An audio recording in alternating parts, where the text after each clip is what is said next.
माँ, ये राधिका है, तुम्हारी बहू। राधिका गांव में हॉस्पिटल में नर्स का काम करती है। बस हम दोनों में दोस्ती हो गई और हमने शादी कर ली। राधिका, माँ के पैर छू। अरे चल हट नालायक।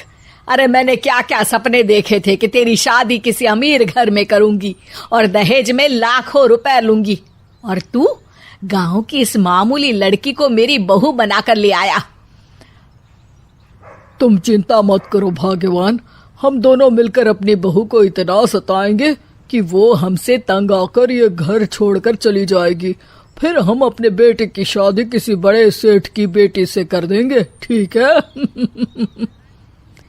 अगले दिन सुनीता देवी अपने बेटे का कमरा साफ कर रही होती है। तभी बहू के सामान में उसे एक बड़ी बड़ी मूंछों वाले आदमी की तस्वीर दिखाई देती है और उसके कंधे पर एक बड़ी सी बंदूक टंगी होती है। तस्वीर के नीचे लिखा होता है डाकू मंगल सिंह। ये किसकी तस्वीर है बहू? ये मेरे पिताजी की तस्वीर है। अरे गजब हो गया जी, गजब। अरे क्या हो गया भाग्यवान? हमारी बहू एक मशहूर डाकू मंगल सिंह की बेटी है। हे भगवान, अब क्या होगा? क्या कहा? डाकू मंगल सिंह? अरे मर गए रे। सुना है वो तो बड़ा ही खतरनाक डाकू है, मारता ज्यादा है गिनता कम है। लोग पुलिस वाले भी उसके नाम से कांपते हैं। अरे सुना है वो तो हर हफ्ते 2-4 लोगों का ऊपर का टिकट कटवा ही देता है। हे भगवान, अब हम क्या करेंगे? ये हमारे नालायक बेटे ने कैसी मुसीबत हमारे गले बांध दी। हाँ वो तो है, अगर हमने बहू को जरा भी तकलीफ दी तो उसका बाप मंगल सिंह हमें गोली से उड़ा देगा। अब जो मैं कहता हूँ उसे ध्यान से सुनो। तुम बहू से बिल्कुल घर के काम मत करवाना, और ध्यान रहे उसे किसी प्रकार की तकलीफ नहीं होनी चाहिए, समझ गई ना? और ऐसा ही होता है। अगले दिन सुनीता देवी रसोई में खाना बना रही होती है कि तभी, ये क्या माँ जी, मेरे रहते आप खाना बना रही हैं? चलिए हटिए, मैं खाना बना देती हूँ।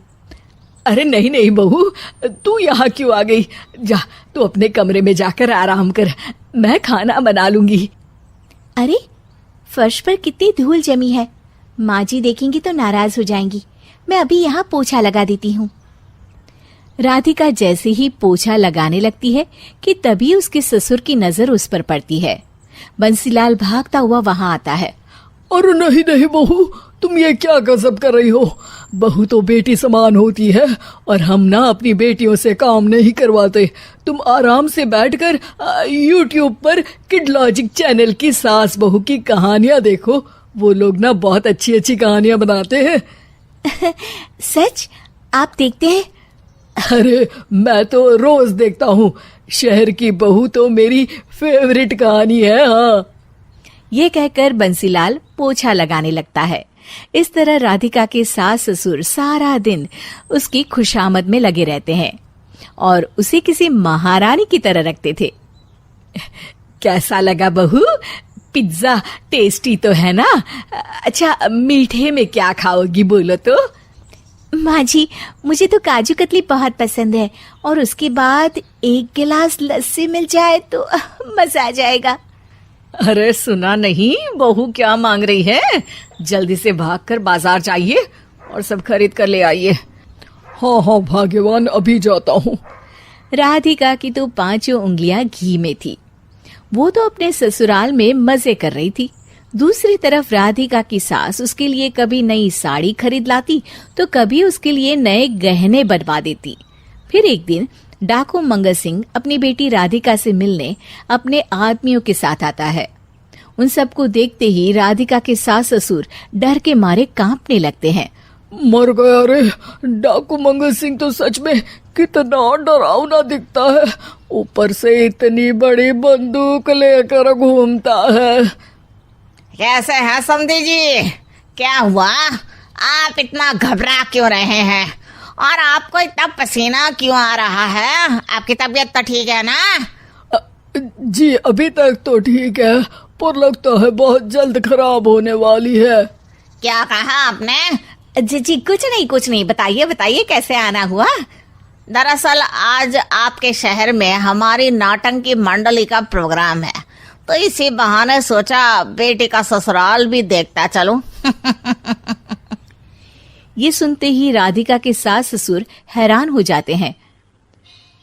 क्या कहा? आप नौटंकी में काम करते हैं? हाँ माँ जी, पिताजी डाकू की एक्टिंग बहुत अच्छी करते हैं। उन्हें तो कई अवार्ड भी मिल चुके हैं। और ये बंदूक, ये तो असली लगती है। इस मूंछ की तरह यह बंदूक भी नकली है। ये तो छर्रे वाली बंदूक है। इससे तो मैंने आज तक चिड़िया भी नहीं मारी। और खोदा पहाड़ और निकला चूहा। इसका बाप तो मामूली नौटंकी वाला निकला और हम इससे डर कर बहू की नौकरों की तरह सेवा कर रहे थे। आपने सही कहा जी। इसके पीछे मेरे कितने पैसे खर्च हो गए और काम कर करके मेरी तो कमर टूट गई सो अलग। अरे बहू, तूने अपने पिताजी के बारे में हमें पहले क्यों नहीं बताया? राधिका मुस्कुराते हुए कहती है, आपने तो कभी पूछा ही नहीं ना माँ।